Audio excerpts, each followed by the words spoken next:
Cancelling the babysitter after my wife decided not to attend my work holiday party. My 38M work held our annual holiday party last Friday. It was held at one of those axe-throwing places which I had never done before, so I figured it would be pretty fun.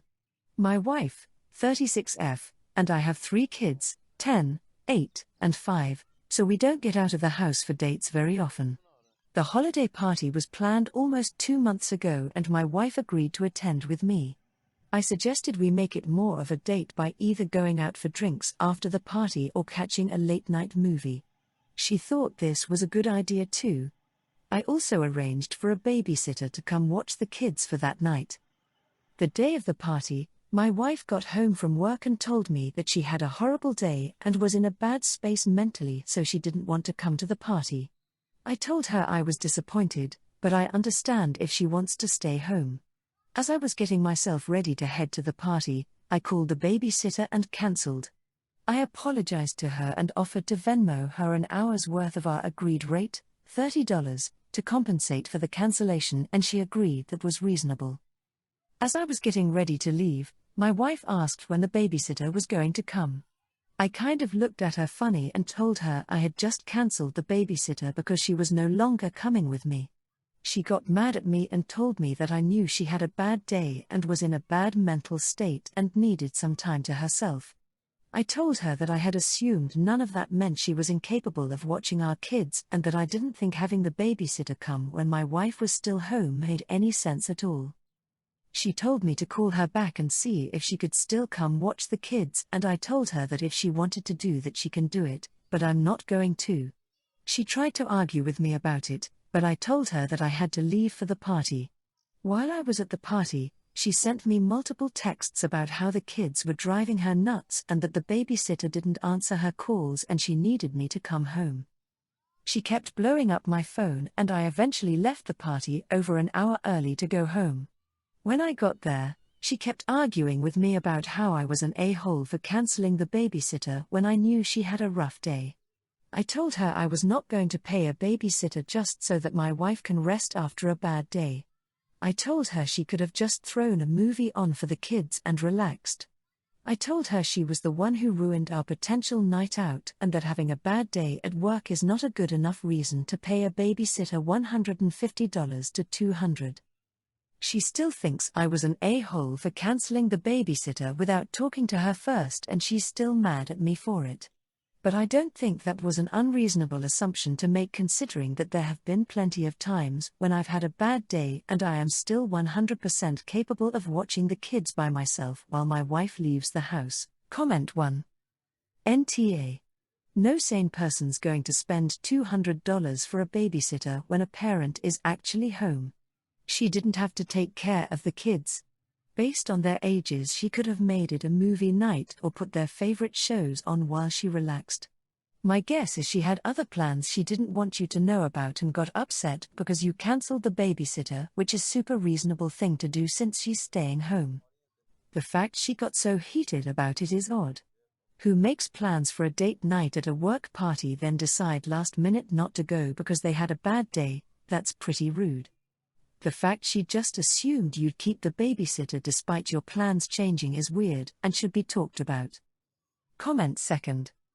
NTA. Why pay for a babysitter if she's home? They're old enough to entertain themselves.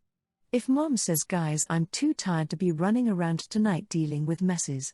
If I order pizza and put a movie on, you have to promise to be quiet and leave me alone. Basically, she's allowed to act like an adult and reason with her kids. $200 for a babysitter, and she has the guts to bitch at you when she cancelled something you were looking forward to, last minute? She's TA. Comment 3. NTA. At those kids' ages, his wife could have chucked on a movie, ordered pizza, and everyone could have a relaxing, stress-free evening. He had been looking forward to this evening for a couple of months, and I think it was unfair for her to derail the whole thing just because she'd had a bad day. That being said, I think he should have mentioned to the wife that he was cancelling the babysitter. But given she was going to be at home anyway, that would have been a very expensive luxury unless she was seriously ill. forcing a sale of my late husband and his girlfriend's home? This has caused a lot of mixed reactions and I want unbiased opinion.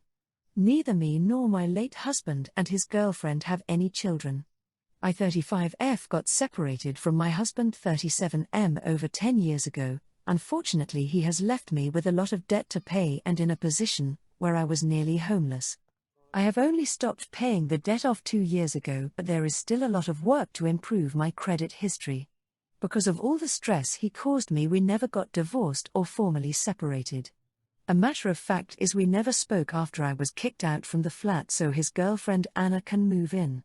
I was planning to file for divorce once I have enough spare income, but some events took place before I was able to do so. Now to where I can be an asshole. 2 months ago my husband passed away in a freak accident. He left no will behind and has a house which is paid off with his girlfriend. He ended up having a big promotion at work. I have spoken to the lawyer and because we never divorced or filed for separation, I am entitled to half of the house as his next of kin.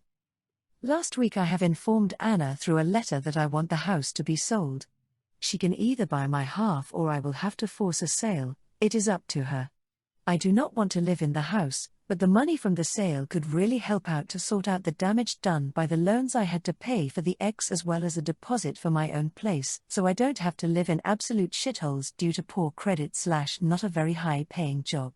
It will also help me to work on my qualifications so I can get a better job and retirement. However, Anna and my ex's family have called me a massive asshole, saying I have no right to the house. Legally I do, and that I am being cruel and vindictive. I have reminded them that it is not my fault their son haven't divorced me or had a will and said I don't see how it is unfair as I had to pay for his debts while he lived a comfy life. Edit. I have seen this coming up as a question a few times and don't want to keep responding with the same comment. My ex has maxed out my credit cards and took loans in my name as well as cleared our savings account to fund his relationship with Anna and some of his gambling habits at the time. Due to being busy with work I haven't discovered the loans and cards being maxed out until it was too late and I had a few notices of non-payment and him kicking me out and basically making it seem to everyone that I had the problem and he loaned me money which I paid him back by taking loans and cards as well as if I wanted him back so mad him gifts. The total amount of debt is a bit over 50k which also resulted in me losing my job while he got to keep his well-paid job. Regarding the house, both Anna and my ex are on the deeds and had joint mortgage from what I was told, so legally she is entitled to the other half of the house. Comment 1. NTA. You owe nothing to her. Sell the house and be done with it. Also, stop paying his debts if they are not also your debts. By paying them, some companies can assume you are admitting to the debts as your own. They will try to get you to pay, but you should fight it if you can. And why only half? If you have no children, shouldn't you be getting the whole house as next of kin? Comment 2. Absolutely NTA. And don't take the calls. None of them worried about you paying loans or getting nearly homeless. None complained you were kicked out to make space for the GF. Plus, your late ex not ex was unreliable in a way that affected you and you paid for it. Now it's only fair if he also has been unreliable in a way that benefits you. Comment 3. NTA. Anna is the R for shacking up with a married man and for taking financial advantage of you, the wronged spouse who is now a widow to boot. She's getting her just desserts. Her family is throwing a tantrum because they share her low standards. A reasonable compromise would be to follow the letter of the law while evicting Anna by giving her plenty of notice. If she's paid into the house, cut her a check for her share of the equity once the sale closes. Allow her to take some personal mementos, and if she comes to the funeral, be gracious. Aside from that, go ahead and take what's yours. Refusing to change my first name to work for my Phil's company? I, 20F, have an unusual name. It's one of those hated names that people think are the parents being a try-hard or making their kids' lives harder instead of picking a real name. Think Princess, Ocean, Neva, Moon. Now I love my name and was never bullied for my name in school, and I have a very good job, so it never held me back there. I married my husband while we were still in college. That's when I met his parents. They were nice. Kinda taken aback by my name when we first met. But still nice. No issues back then. Recently Phil has mentioned how much he would love to have me work for him. I thought it was a very sweet thing to say, but he started getting more serious about it after a few weeks. He ended up asking me if I would actually be interested, and I said it would depend on certain factors, but it would be nice to work for the family business. He didn't say anything else right away, but then a couple of days later he told me he was serious about wanting me to work there, but I would need to change my name to something less embarrassing, because the negative impact on his business was not something he was willing to risk, and a ridiculous name is a sure way to harm your relationship with important business contacts. I told him I understood if he felt my name could not fit in with his business, but I would not change my name, so we should just forget the offer. For the second time when talking to him, he was taken aback. Another couple of days passed and my husband told his dad he was crappy for offering me a job with conditions, like my name, attached to it. Then Mill told me it was a little hasty to refuse without thinking it over. I told her the thing is I love my name and don't want to change it for a job. Phil is offended that I wasn't willing to consider it. He told me it was an amazing place to work, which I do know. I heard great things from his employees and I should be willing to make a small adjustment so I can be more professional presenting in the business world. I told him I wasn't, and his attitude about my refusal to change my name made me glad I hadn't agreed to work for him. Now both he and Mill feel I should have been more willing to compromise on my name. I think this is crazy and my husband agrees with me and told his parents they were crazy. But they're not happy. Comment 1. Changing your name isn't a small adjustment, and this feels way too much like a manipulative way to get you to change your name, simply because they don't like it and are embarrassed by it. I'd be digging my heels in hard, personally, unless it was a completely insane, in a good way, job offer that would have me living more comfortably than I ever have. Your in-laws be scheming. Be careful. NTA. Comment 2. No, no, no. NTA. This is insanity. Honestly, this reeks of an insane level of entitlement that you are secondary family member, collateral. If this is his approach before you even work for him, once he has you in his office environment, the gloves will be off. You can't do this or must do that, because how would it reflect if he showed favoritism to his dill? Thank goodness your husband is on board with this. Erasing your identity, yes, dramatic I know, is a time-honored way to control. Next will be hair and clothing. Comment 3. NTA for not wanting to change your name for a job, and it is kind of mean of him to outright say it's embarrassing.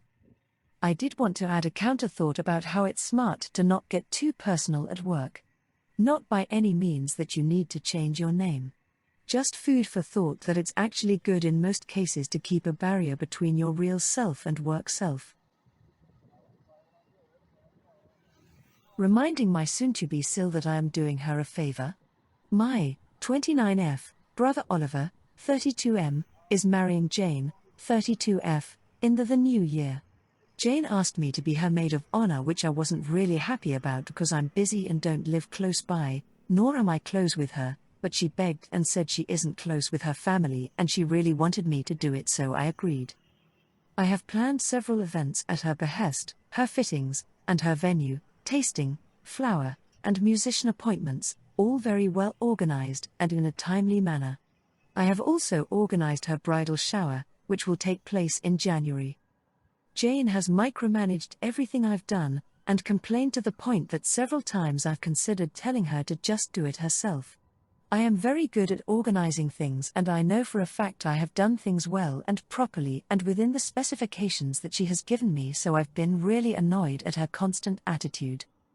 Last night we were at a family dinner and Jane brought up the shower, and once again I went through the checklist with her and told her everything was organized and in place. Mind you, she has access to the documents to check all these things herself, she just would rather bug me about it apparently. Jane got snippy and said she felt like I was only doing all this because I had to, which really set me off. I told her under no circumstances did I have to, that I was doing her a favor. She should remember that this is a courtesy, not an obligation, before she treats me like an indentured servant. Jane got very upset and she and Oliver left early. Oliver called today and said I'd really hurt Jane's feelings and made her feel indebted to me for doing something that most people consider an honor. I said that's fine, but I never had. In fact, I told Jane it would be difficult and she insisted, and I caved to be nice, but she's taking liberties. Oliver and Jane are now mad at me, and my parents are saying I was too harsh. My BF thinks I did the right thing because he knows how unpleasant this has all been, but I'm wondering if I took it too far by emphasizing that I didn't want to do it. Comment 1. NTA. In my opinion, a bride can get a little snippy or a little demanding when it comes to their maid of honor, if there's a long, positive relationship. I mean, I could put up with some shirty nonsense from my best friend, but that's a dude that's been there for me at the worst times, and done a lot of things for me. So it's reciprocity. For you, though. Basically, someone as close as a work acquaintance is asking you for those same privileges without the good parts. If that makes sense. So, no. She needs to remember what she's asking, and who she's asking, and be grateful she has you. I wonder why she couldn't ask any of her friends or family to do it. Does she not have any? Is this kind of thing maybe the reason why? Comment 2. Tell Jane that wedding planners/choreographers get paid quite handsomely. She opted not to hire one. But that doesn't make you her wedding house elf. NTA. She would drive me bonkers with all the micromanaging. I've set some good bones in place. If you want to make changes, I'll turn everything over to you so you can work within your big picture. And your brother is mistaken if he thinks the maid of honor gives up her life to plan someone's wedding. Comment 3. No, you didn't take it too far, and you are NTA. You tried to beg off. Perhaps you still should. She will have the benefit of the work you have done so far and can use your notes to make any changes she wants. There's no reason you have to continue to be involved. Just beg off nicely. You can apologize for hurting her feelings, without saying you did anything wrong, and use that as a reason to withdraw from the bridal party.